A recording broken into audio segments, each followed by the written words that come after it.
Takže vás všechny zdravím, moje jméno je Single, vítám vás u dalšího videa. Dneska by to bylo video z divokých kmenů, rozhodl jsem se to asi po roce zahrát, mělo to kdysi dobrou sledovanost. Měl jsem jenom pár odběratel a většinou na každém bylo tak 100 zhlédnutí, a jenom dokonce 400. A takže koukneme se tedy na tuto zajímavou hru, která velice oblíbená a za chvilku startuje 41 už za 20 hodin a 11 minut a 54, 53, 52 sekund. A máme tady který svět 40, ten už se hraje nějakou dobu a 41 bude startovaná až zítra. Co se týče takových těch základních věcí, tak to už máme, hradby jedničku, potom zde máme skladiště nějaké na trojce, základní věci jako Pánský dvůr ještě ne, ale třeba takový kostel, který už tu je, tak ten tu je. Takže koukneme se tedy na nějaké věci, které bychom mohli postavit. Máme tady dřevorubce na 5 si stavíme, protože dřeva bude určitě hodně potřeba dopředu. Jako další tam dáme rozhodně tohle. A potom tam dáme lom na těžbu hlíny. Sice ten typek nic nevykopal, ještě pořád je to stejná ta díra, ale tak jako dejme tomu, tady pořád čeká jedno a to samé dřevo, to je asi nějaké kamenné dřevo. A tady tohle to jako, nevím kde to vykládat, to se sem tak vozík jako, vozík. Tak jenom hází s tím vozíkem, takže celkem nerealistické, tady tohle to taky asi řežou nějaké kamenné dřevo. A tenhle ten asi máchá nějak na prázdno, prostě hra dobrá, jako vždycky, prostě pohoda. Takže máme tady možnost tedy těch 20 kopíníků si máme udělat. A 10 sekerníků, boží no. Takže máme jich možnost udělat 10 a já chci právě teďka víc budovy si dělat, jelikož to je teďka pro mě přednější, jelikož teďka moje oblíbené slovo, jelikož obrana, základní obrana před útokem nám končí až 20. No, jo, 26. A teď vlastně, co se týče dalších věcí, tak můžete vidět, že jsme v žebříčku zhruba na místě 8000. Poté mapa, která je tady, jak asi víte, jsme takto, jste to viděli, tak někde tady. A koukneme se tedy na nějaké další možnosti. Jsme tedy na kontinentu 56. Ano. A sochu základní máme. Co se týče předmětu, tak to je na 4%. Obyvatel 122 z možných 240. A tady máme takové ty základní, jak se tomu říká, jednotky, ano přesně tak, ještě, že to tu je napsané, jak bych si asi nevzpomenul. Takže asi zaútočíme na nějakou barbarskou vesnici, protože ta bude prostě best. A ti mají bodu 36, jednu vesnici, a ten to už nehraje. Protože vesnice už skončila dávno ochrana. Jestli bych to tak jako mohl říct, samozřejmě to zní dvojsmyslně.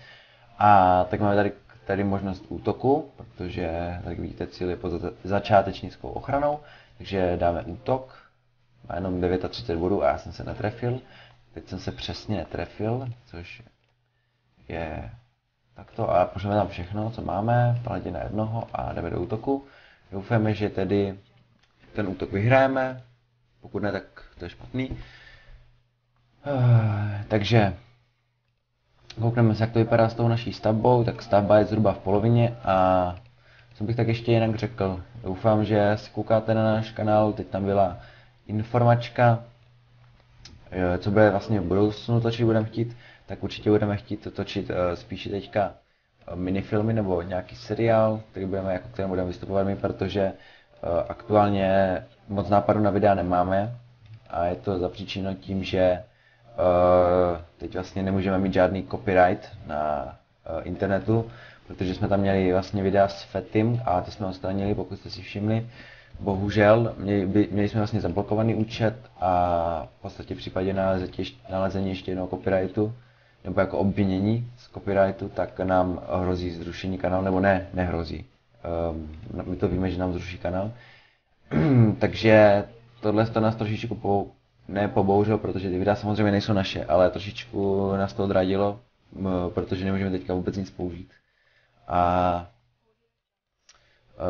vlastně my jsme to nedělali tak, aby jsme měli jako zhlédnutí, ale dělali jsme to hlavně proto, protože hacker, který přidával ty videa, my jsme velcí fanoušci Fettyho, nechceme ho nějak pošpinit, tak on vlastně přidával videa, aby to potom mohl sdílet na Fetty Family, aby se mohli lidi dívat na Fettyho, protože on je adminem na Fetty Family a vlastně, aby se mohli lidi dívat jenom i na nějaké jiné videa o Fettym, třeba ty rapy, všechny rapy v jednom videu, tak to jsme vlastně byly ty rapy do té doby, co vlastně to video bylo vydané. A nebo třeba tam bylo, jak se směje, jak Kohout, nebo Karma od Fettyho a takové ty vlastně v podstatě jenom momentky ze streamu, které vlastně jsme měli pro fanoušky Fettyho nachystané a vždycky jsme to dali na Fetty Family a tam vlastně ti lidi se mohli podívat, zvlášť na Fettyho. Takže bylo na celkem dost videí, podle mě tak myslím, že 10 videí. Jsem to dneska ve škole musel smazat, protože jsem se podíval na kanál a hned tam vyskočila na mě ta zpráva. Potom jsem musel ještě to video poslechnout, které dostanete, pokud víte. A tak vlastně si to musíte prohlédnout, já jsem si to neprohlédl, já jsem to všechno jenom klikal a v pohodě.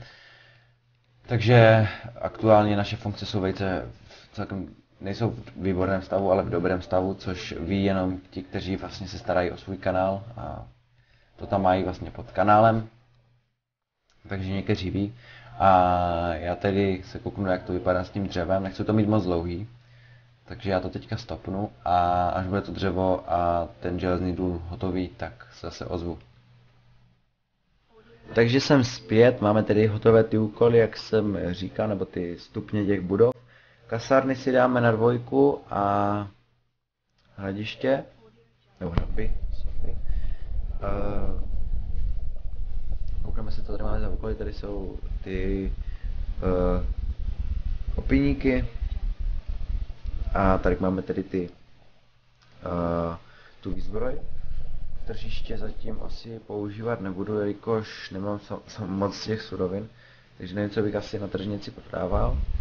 A koukneme se tedy ještě na mapu, do okolí, co tady máme. Takže zde máme celkem základní vesnice, tady je vesnice s 1000 body a tady máme 372. Tohleto, tady potom jsou ty už ty větší vesnice a 512 bodů. Budeme se víc do středu, jsme si měli tady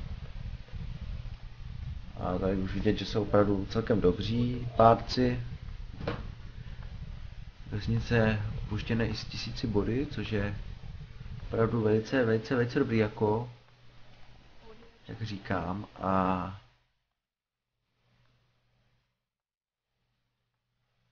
pěkný, no. A takže to by bylo asi z tohoto videa všechno. Já vám děkuji za zhlédnutí. Doufám, že se podíváte na nějaké další videa, pokud tady budete mít možnost, pokud byste chtěli naše videa sledovat pravidelně a nemuseli jste na náš kanál chodit. Stačí kliknout na tlačítko odebírat a díky tomuto dostanete možnost vidět naše videa pravidelně, vždycky jak nějaké nové vydáme.